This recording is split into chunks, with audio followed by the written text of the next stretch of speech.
Assalamualaikum warahmatullahi wabarakatuh. Iya, gimana lu hari ini, Bro Ensis? Gua doain ya, insya Allah lu tetap sehat ya, sehat dan tetap semangat ya. Oke, nggak pakai lama nih, Bro Ensis ya. Seperti biasa ya, sesuai judul konten, gue akan mulai nih jawab pertanyaan lu yang udah masuk ke Super Semalokom Podcast emailnya ya. Seperti judul kali ini, Bro Ensis. Nah, kenapa kita namain judul? Apa sih, Bro Ensis, MA dan MK bedanya? Nah, ini biasa, Bro Ensis. Judul konten itu kita ambil dari pertanyaan lu yang masuk, Bro Ensis ya. Oke, gua nggak pakai lama-lama, Bro Ensis ya. Sesuai judul konten kali ini ya. Hari ini kita jawab. Dan sesuai apa sih, Bro Ensis, MA dan MK bedanya? Nah, oke ya. Kita mulai. Gua bacain dulu ya pertanyaannya. Assalamualaikum warahmatullahi wabarakatuh. Waalaikumsalam. Buat om-om bro yang di sana, salam kenal. Nama hampir gue sebut nama dia, Bro Ensis. Gue nggak bisa sebut, biasa menyangkut privasi dia. Dia bro nih, dia bro. Oke ya, gue bacain, lanjutin. Om, gue sebelumnya thank you. Oh ya, thank you juga. Oke, gue mau nanya nih Om. Gue kadang-kadang ngikutin berita, gue suka bingung masalah Mahkamah Agung alias MA dan Mahkamah Konstitusi alias MK. Ini dua lembaga negara sering gue denger dan gak asing di telinga gue, apalagi buat para pencari keadilan nih, ya kan Om. Nah, kalau biasanya para pencari keadilan tuh pasti ujungnya ke MA dan MK. Emang nggak semuanya. Udah, intinya gini aja Om, gue cuma mau nanya nih Om, tolong dikasih pencerahan, itu aja Om. Biasa Om, sambil belajar. Sekali lagi terima kasih ya Om yang ada di Super Semalokom Podcast Team. Assalamualaikum warahmatullahi wabarakatuh. Waalaikumsalam warahmatullahi wabarakatuh. Oke, gue demen nih sama ini bro nih ya Bro Ensis ya. Gue rasa nih anak muda yang disiplin nih, insya Allah. Oke, nggak pakai panjang kali lebar, langsung ya kita masuk ya. Begini Bro Ensis, seperti judul konten kali ini ya, makanya gue sama teman-teman Super Semalokom Podcast Team itu kenapa sih kita judulin apa sih Bro Ensis, MA dan MK bedanya? Nah ya, sesuai pertanyaan lu bro yang di sana, dan ini kita jawab sesuai dengan peraturan dan regulasi yang ada, dan juga kita himpun dari data-data yang akurasinya insya Allah sesuai ya. Oke, nggak pakai lama Bro Ensis, khususnya lu bro yang ngirim pertanyaan, kita jawab ya. Oke, begini. Memang kalau kita dengar kalimat Mahkamah Agung yang kita singkat atau kita semua tahu disingkat MA ya, dan Mahkamah Konstitusi yang kita singkat sering kita dengar MK ya. Ini adalah dua lembaga ya Bro Ensis ya, dua lembaga negara yang tentunya ya seperti tadi pertanyaan lu sama ya bro ya. Memang nggak sering asing kita dengar di telinga nih ya.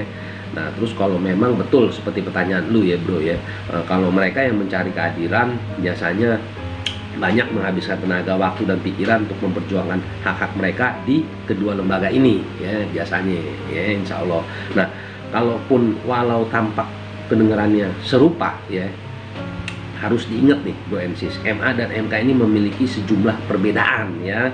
Apa saja nih? Nah oke ya, gue bacain aja nih Bro Ensis ya, biar lu semua dapat pencerahan, khususnya lu nih bro yang ngirim pertanyaan. Oke ya, perbedaan MK dan MA ya, atau gue balik, perbedaan MA dan MK. Oke ya, gini, kalau Mahkamah Agung itu Bro Ensis ya, khususnya lu bro yang ini pertanyaan, itu berdiri itu tanggal 19 Agustus 1945 ya.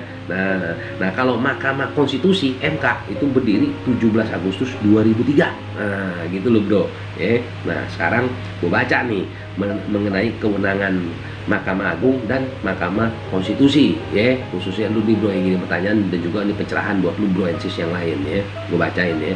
Kalau Mahkamah Agung ya itu memeriksa dan memutus ya, tugas-tugasnya diantaranya: 1. Permohonan kasasi, 2. Sengketa tentang kewenangan mengadili ya, terus yang ketiga permohonan peninjauan kembali putusan pengadilan yang telah memperoleh kekuatan hukum tetap. Nah yang berikutnya menguji pelaturan perundang-undangan di bawah undang-undang terhadap undang-undang ya, sesuai pasal 28 ayat 1 Undang-Undang Mahkamah Agung dan pasal 31 ayat 1 Undang-Undang nomor 3 2009 ya. Nah itu kalau Mahkamah Agung Bro Ensis ya.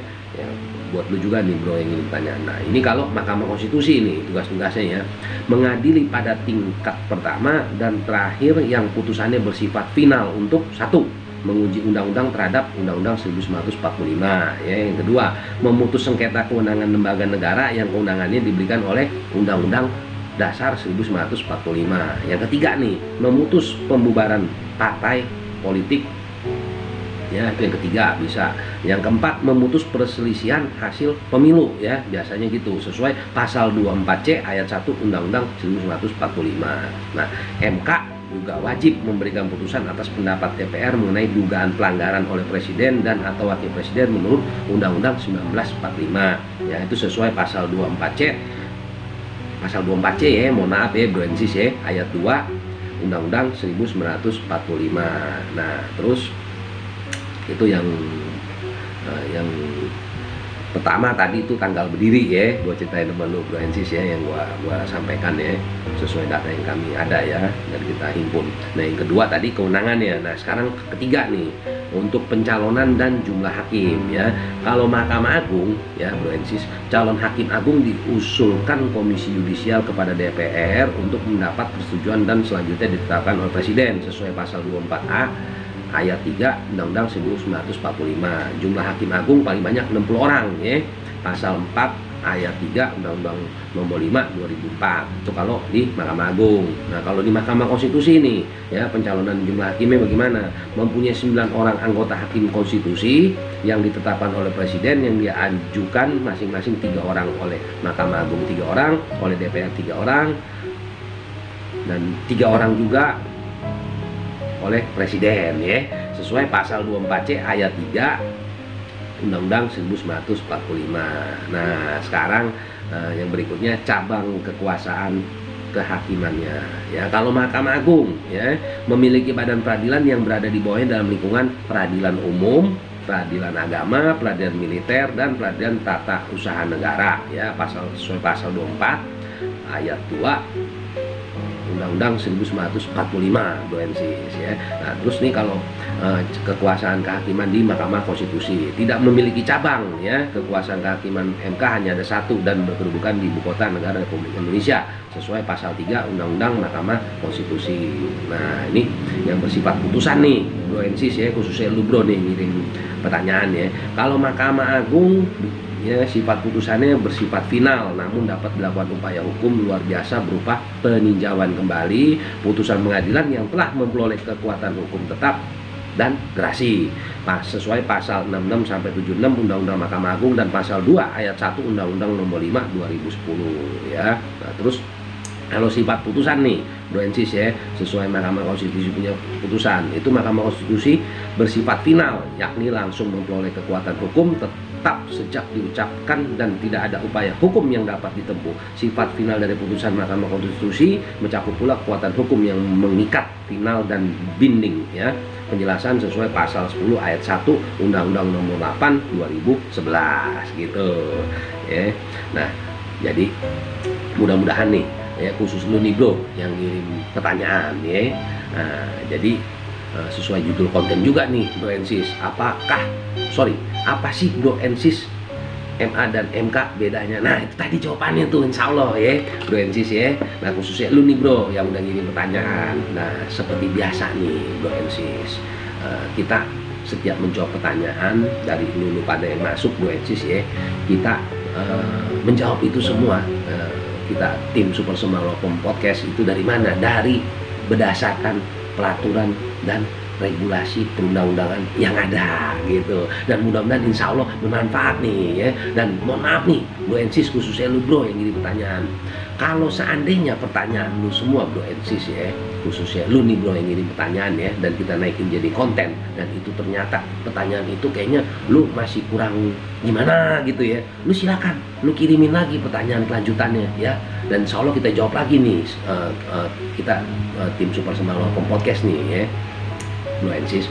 Tapi kita lihat kalau ternyata itu kita seleksi pertanyaan lu tidak layak untuk kita naikin untuk menyambung konten yang sudah kita buat berdasarkan pertanyaan lu yang pertama, mohon maaf kita akan jawabnya hanya lewat email ya gitu. Dan juga mohon maaf nih seperti biasa Bro and Sis, kalau pertanyaan lu yang belum kita jawab ya, gue sama temen-temen minta maaf, tolong sabar Bro and Sis. Kenapa? Soalnya pertanyaan yang masuk insya Allah banyak ya gitu loh. Jadi mohon maaf nih Bro and Sis, sabar ya. Nah, dan juga buat lu yang pertanyaannya dinaikin jadi konten, mohon maaf nih, gue mohon ya bantu share ya, insya Allah. Kenapa?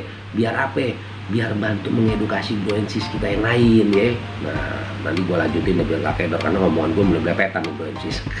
Oke, gini, seperti biasa Bro and Sis, setiap pertanyaan lu yang masuk seperti tadi yang udah gue bahas ya beberapa detik yang lalu atau menit ya, lo orang pasti bertanya-tanya, kalau kita mau ngirim pertanyaannya gimana? Nah, dia nongol nih, supersemalopom@gmail.com, lo kirim ke situ Bro and Sis ya. Seperti biasa, kalau pertanyaan lo yang layak tayang dan kita seleksi memang cocok kita jadikan konten, insya Allah kita naikin konten. Tapi kalau yang belum dijawab, jangan kecil hati Bro and Sis, tetap kita jawab ya. Lewat apa? Lewat email juga ya. Email mana? Nih yang nongol. Oke ya Bro and Sis, gua rasa lu udah mulai paham ya, insya Allah ya. Nah oke, seperti biasa juga Bro and Sis, sekarang gue lebih awal nih ngomong. Ini kan suasananya masih pandemi COVID nih Bro and Sis ya, dan juga cuacanya kan pancaroba nih ya. Nah jadi begini maksud gue Bro and Sis, jangan lupa pesenin mama ya, 3M, pakai masker, jaga jarak, cuci tangan.